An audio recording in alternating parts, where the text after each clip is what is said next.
कक्षा 7 के सभी प्यारे विद्यार्थियों का आज के इस वीडियो में हार्दिक स्वागत और अभिनंदन। 21 जनवरी 2025 का जो आपके पेपर हुआ था उसका आंसर इस वीडियो में आपके देखने वाले हैं। आपके हिंदी का पेपर हुआ था सुबह 11 बजे से आपके 12 बजे के बीच में। तो आपके अलग अलग सेट के पेपर हुए थे, लेकिन 20 प्रश्न आपके पूछे गए थे। सारे के सारे 20 ही प्रश्नों के उत्तर आपको इस वीडियो में देखने को मिलेगा। चाहे आपका सेट ए हो, 2 हो, 3 हो, उससे कोई फर्क नहीं पड़ रहा है। क्वेश्चन आपके सारे के सारे यही थे, सारे के सारे। तो 20 प्रश्न आपके इसमें पूछे गए थे और 20 ही प्रश्नों के उत्तर मैं आपको इस वीडियो में बताने वाला हूँ। तो आइए वीडियो को शुरू करते हैं। और आपके जो इसमें पेपर आया था 20 प्रश्नों का, उस 20 ही प्रश्नों के उत्तर आपको इसमें बता देता हूँ। आपके हो सकता है ये प्रश्न आपके ऊपर नीचे हो, लेकिन सारे प्रश्न आपके यही पूछे गए थे। तो सभी प्रश्नों के उत्तर आपको इस वीडियो में देखने को मिल जाएगा। चैनल को सब्सक्राइब कर लेना और आपकी जो वार्षिक परीक्षा होगी, वार्षिक परीक्षा की पूरी तैयारी मैं आपको यहाँ पे करवाऊंगा। चैनल को सब्सक्राइब कर लेना। आपके जो वार्षिक के पेपर होंगे सारे पेपर आपको यहाँ पे सोल्व करवाएंगे। चैनल को सब्सक्राइब करके रखें और आपका जो एंड्रॉइड ऐप इसको डाउनलोड जरूर कर लेना और अपना व्हाट्सअप ग्रुप इसको ज्वाइन कर लेना। 21 जनवरी का जो आज पेपर हुआ था हिंदी का, उसके आंसर इस वीडियो में अपन देख लेते हैं। पहला प्रश्न आपकी ये दे रखा है कि रिक्त स्थान की पूर्ति में आने वाला उचित विकल्प का चयन करना है। तो एक प्रश्न आपके ऐसा था कि राधा एक नर्तकी बनना चाहती हैं, इसलिए वह रोजाना सीखने जाती है। अब नर्तकी का मतलब क्या होता है? जो डांस करते हैं उसको नर्तकी कहते हैं, डांसर कहते हैं। तो डांसर बनने के लिए आपको क्या करना पड़ेगा? रोजाना नाचना पड़ेगा, नृत्य सीखना पड़ेगा। तो आपको इसमें डांस सीखना पड़ेगा। तो इसका उत्तर क्या करेंगे? इसका उत्तर नृत्य कर देंगे। तो इसका उत्तर आपकी क्या हो जाएगा? करेक्ट ऑप्शन हो जाएगा स वाला उत्तर, नृत्य इसका उत्तर रहेगा। तो बच्चों इसमें नर्तकी बनना है या फिर तो इसमें आपको क्या करना पड़ेगा? रोजाना नृत्य सीखना पड़ेगा। इसका आंसर आपके नृत्य करना था। अगला प्रश्न है नदी का शब्द, जो नदी शब्द है, नदी शब्द का आपको उल्टा लिखने पर बनने वाले शब्द का अर्थ बताना है। तो नदी शब्द को आपको उल्टा लिखेंगे। तो नदी का उल्टा क्या होता है? देखो नदी शब्द ऐसा लिखा हुआ है, इसको आपको उल्टा लिखना है। तो उल्टा क्या हो जाएगा? दीन हो जाएगा। ठीक है, दीन आपके ये वाला दीन है, ये दीन अलग होता है, और एक ये जो दिन वाला होता है ये दिन अलग होता है। तो दीन जो होता है उसको अपन कहते हैं गरीब। क्या कहते हैं? दीन का मतलब क्या होता है? गरीब होता है। दीन दुखी होते हैं, गरीब होते हैं, तो वो ये वाला दीन होता है। तो इसका मतलब क्या हो जाएगा? नदी का उल्टा दीन होता है और इसका मतलब क्या निकलेगा? आपके गरीब निकलेगा। तो इसका उत्तर क्या करेंगे? गरीब कर देना है। तो बच्चों इसका जो उत्तर है आपकी क्या हो जाएगा? गरीब हो जाएगा।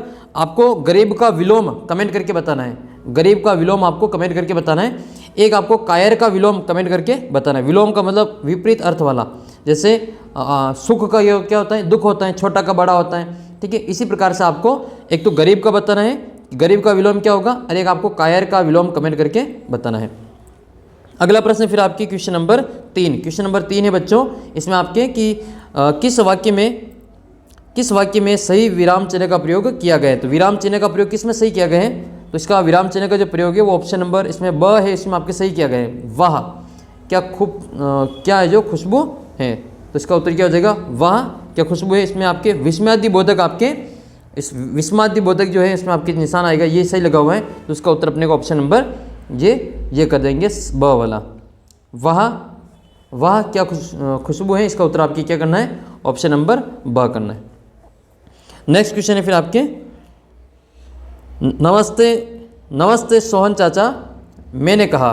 तो इसमें कौन कौन से आपके विराम चिन्ह लगे हुए इनका आपको प्रयोग करना है। तो चिन्ह कौन कौन से लग रहे हैं? तो ये जो निशान लग रहा है, ये वाला निशान जो होता है, ये वाले निशान, इन निशानों को कहा जाता है उद्धरण चिन्ह। क्या कहते हैं? इनको उद्धरण चिन्ह कहा जाता है। ये जो निशान लग रहे हैं ऊपर वाले, इनको उद्धरण चिन्ह कहते हैं। तो इसमें पहला तो आपके उद्धरण चिन्ह आएगा, फिर आएगा ये वाला निशान। उल्टा जो आई होता है उसको कहते हैं अपन विस्मयादि बोधक। तो ये हो जाएगा आपका विस्मयादि बोधक। और फिर आपके ये डंडा खींचा हुआ इसको कहते हैं पूर्ण विराम। तो ये हो जाएगा आपका पूर्ण विराम। तो इसका उत्तर क्या हो जाएगा? सबसे पहले उद्धरण चिन्ह है, फिर आपके विस्मयादि बोधक है, फिर आपके पूर्ण विराम है। तो इसका उत्तर ऑप्शन नंबर ए हो जाएगा। करेक्ट आंसर रहेगा। अगला प्रश्न फिर आपने भी ही किया होगा। उसमें आपके 20 में से कितने प्रश्न सही होते हैं मुझे कमेंट करके ज़रूर बताना। इनमें से नीचे दिए गए वाक्य के लिए सही शब्द चुनना है। तो आधा गिलास आधा भरा हुआ गिलास के बराबर होता है। ठीक है, तो आधा गिलास, आधा साफ का कोई मतलब है नहीं, खाली कोरा का कोई मतलब है नहीं, खोखला का कोई मतलब है नहीं। इसका क्या हो जाएगा? खाली हो जाएगा। कि पानी अगर भरा हुआ है आधा, तो आधा खाली दिखेगा और आधा भरा हुआ दिखेगा। अब जो पॉजिटिव लोग होंगे उनको भरा हुआ दिखेगा, जो नेगेटिव होंगे उनको खाली दिखेगा। तो आधा जो खाली गिलास है वो आधे भरे हुए गिलास के बराबर होता है। तो इसका उत्तर क्या करेंगे? खाली भरना था इसमें आपके। तो इसका उत्तर खाली वाला ऑप्शन इसमें सही हो जाएगा। खाली वाला उत्तर आपके ऑप्शन नंबर स में दे ही रखा है। तो इसका उत्तर स हो जाएगा। अर्थपूर्ण वाक्य बनाने के लिए कौन सा विकल्प है, वो सही विकल्प का चयन आपको यहाँ पे करना है। तो देख लेते हैं इसमें। मैं बुरी तरह से छींकने लगा। तो ये कब छींकने लगते हैं? जब मैं धूल भरी जगह में जाऊंगा, यदि मैं धूल भरी जगह जाता हूँ, जैसे ही मैं धूल भरी जगह में गया, मैं धूल भरी जगह में जाता मैं छींकने, तो ये हो जाएगा जैसे ही मैं धूल भरी जगह में गया मैं छींकने लगा। तो इसका उत्तर क्या हो जाएगा? ऑप्शन नंबर स हो जाएगा। नीचे दिए गए शब्दों में आपको स्त्रीलिंग शब्द बताना है कि स्त्रीलिंग शब्द कौन सा है। तो देखो, महोदय होता है, विदुर विधवा होती है, तपस्विनी होती हैं और प्रिया होती हैं। तो ये तो आपके पुल्लिंग है, तो इसका जो स्त्रीलिंग है वो क्या हो जाएगा? महोदया हो जाएगा।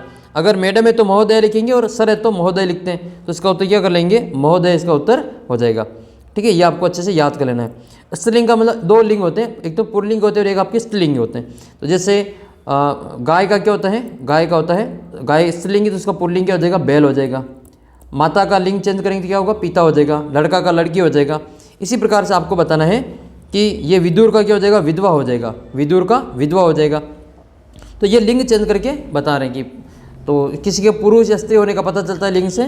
तो आप कमेंट करके बताना कि घोड़ा का जो ये घोड़ा पुल्लिंग है तो इसका स्त्रीलिंग क्या होगा? एक तो आपको ये बताना है।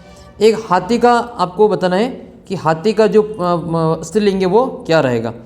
तो इसका उत्तर आपको कमेंट करके बताना है। अगला प्रश्न फिर आपके हैं, गद्यांश को पढ़ना है और 10 प्रश्नों तक के उत्तर इसमें से पढ़ के देना है।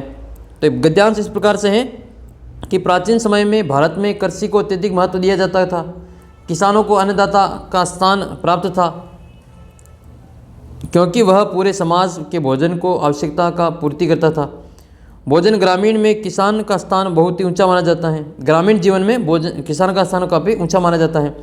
उस समय किसान प्राकृतिक संसाधनों का प्रयोग करते थे, निर्भर रहते थे, जैसे वर्षा, नदियाँ, उर्वरक भूमि, इन पर निर्भर रहते थे। लेकिन कई बार प्राकृतिक आपदा जैसे सूखा, बाढ़ आने से उनकी मेहनत बर्बाद हो जाती थी।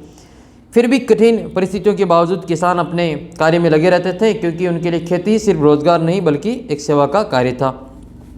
तो गद्यांश में कृषि को अत्यधिक महत्व दिया जाता था। इसका अर्थ क्या मतलब है? इसका मतलब क्या है? तो कृषि को अत्यधिक महत्व दिया जाता था, तो कृषि को जो समाज का आधार माना जाता था। कृषि को समाज का आधार माना जाता था। इसका उत्तर नंबर ब बिल्कुल सही हो जाएगा। खर्चीला का कोई अर्थ है नहीं, नुकसानदायक है नहीं और अनावश्यक कोई है नहीं इसमें। तो इसका उत्तर क्या करेंगे? ऑप्शन नंबर बी करेंगे, ब करेंगे। कृषि को समाज का आधार माना जाता था। इसका उत्तर क्या हो जाएगा? ब वाला उत्तर इसमें सही हो जाएगा।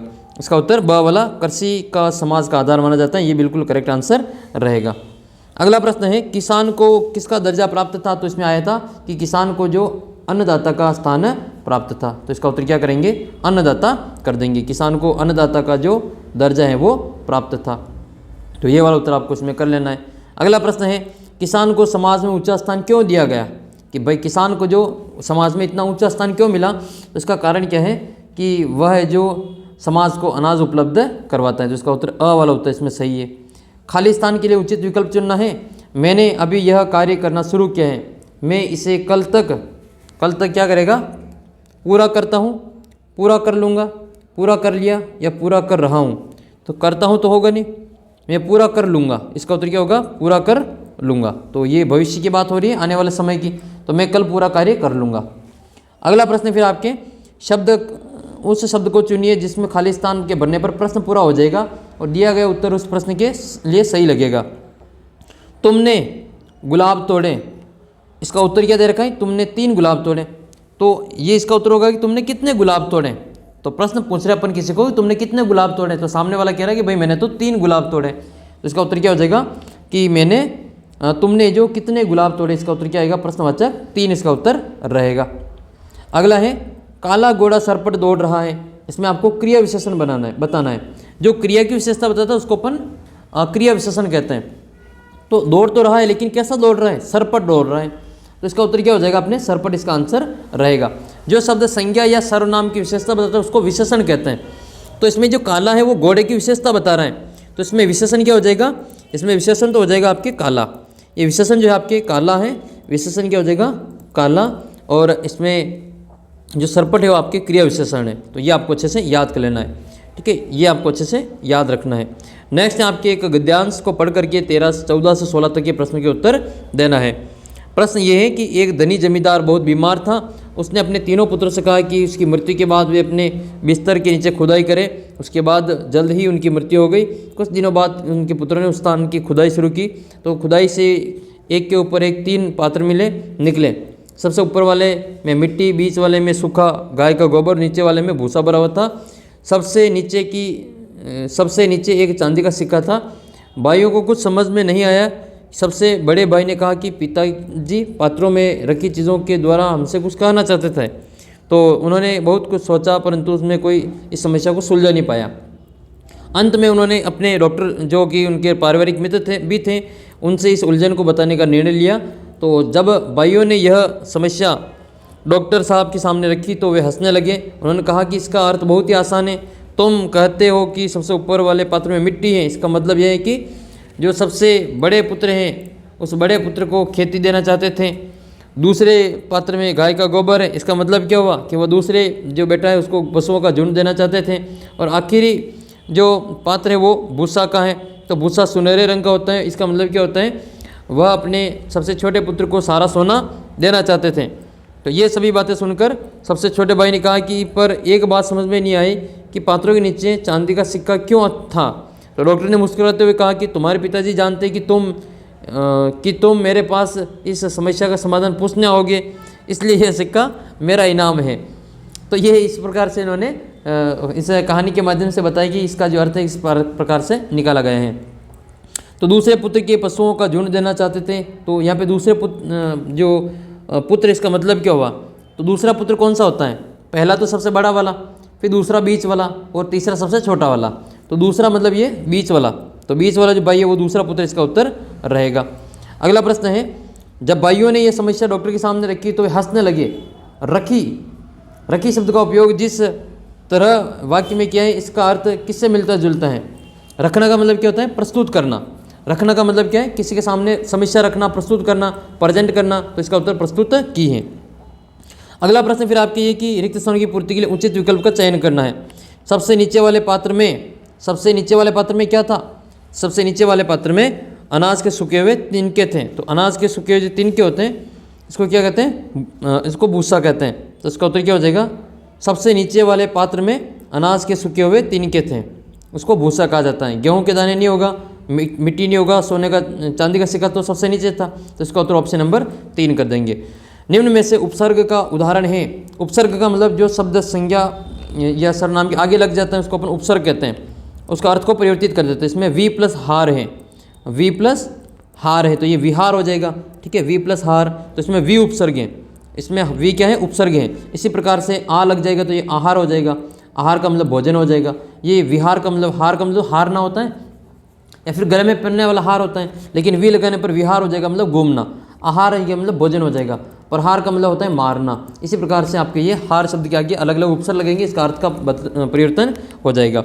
आपको कमेंट करके बताना कि विद्यालय का संधि विच्छेद क्या होता है, ये मुझे कमेंट करके बताना। विद्यालय का संधि विच्छेद क्या होता है और एक विद्यार्थी का संधि विच्छेद क्या होता है, और विद्यार्थी को अंग्रेजी में क्या कहते हैं और विद्यालय को अंग्रेजी में क्या कहते हैं, दोनों का उत्तर आपको कमेंट करके बताना है। अगला प्रश्न है, बच्चा बरामदे में सो रहा है, इस वाक्य में क्रिया कौन सी है। तो सोना इसकी क्रिया है। तो सोना जिसकी शब्द के पीछे ना आता है वो क्रिया होती है। तो आना जाना, उठना बैठना, खाना पीना, तो इस वाक्य में सोना क्रिया है, तो सोना इसका उत्तर हो जाएगा। सोना वो गहने बनाने वाला नहीं, अपन जो सोते हैं रात को वो वाला सोना है ये, तो ये वाला सोना है। अगला प्रश्न है, पोस्टर को पढ़ करके 19 से 20 तक के प्रश्नों के उत्तर देना है। आप बताइए, संख्या है 230 और विचार राहुल। तो मुझे एक पेन चाहिए, यह लो। फिर आपकी दूसरा वाला है, क्या तुम यह पेन नहीं खरीदेंगे। तो लड़के ने क्या जवाब दिया, तो जवाब दिए, अपने जवाब डाक द्वारा इस पते पर भेजिए। आप बताइए कि चंदा मामा, पोस्ट बॉक्स ये चटक पोस्ट ऑफिस उदयपुर, और जवाब भेजने की अंतिम तारीख है 1 जनवरी 2025। चंदा मामा संख्या 548 के विजेताओं के नाम की घोषणा की जाएगी। फिर आप बताइए 227 के विजेताओं के जवाब। इस तस्वीर में को देखो, गीता, इसका चेहरा मेरे जैसा दिखता है ना, बिल्कुल भी नहीं, पर क्यों नहीं। तो संगीता ने क्या जवाब दिया, पहला इनाम। संगीता कहती है कि क्योंकि यह तस्वीर तो दीवार पर लटकी हुई है और तुम लटके हुए नहीं हो। दूसरा जवाब क्या है, दूसरा इनाम है संगीता का, तस्वीर में राजा ने पगड़ी पहनी है इसलिए यह पता नहीं चल पा रहा है कि वह गंजे है या नहीं है, पर तुम तो गंजे हो। और तीसरा है क्योंकि यह तस्वीर किसी जोकर की जैसी नहीं है। तो इनके अलावा और 15 जवाबों के लिए भी कुछ इनाम रखे गए हैं। स्रोत क्या है, आप बताइए। संख्या 230 चंदा मामा जनवरी 2024। तो इस प्रतियोगिता परिणाम कहाँ घोषित किया जाएंगे, तो इसका कहाँ घोषित किया जाएगा, आप बताइए संख्या 230 में। तो आप बताइए संख्या 230 इस प्रतियोगिता का नाम है और इसका जो विजेताओं के नाम है वो कहाँ पे बताया जाएगा, आप बताइए चंदा मामा। तो चंदा मामा आप बताइए 227, आप बताइए 227 इसका उत्तर रहेगा। तो इसका उत्तर क्या हो जाएगा, आप बताइए 227।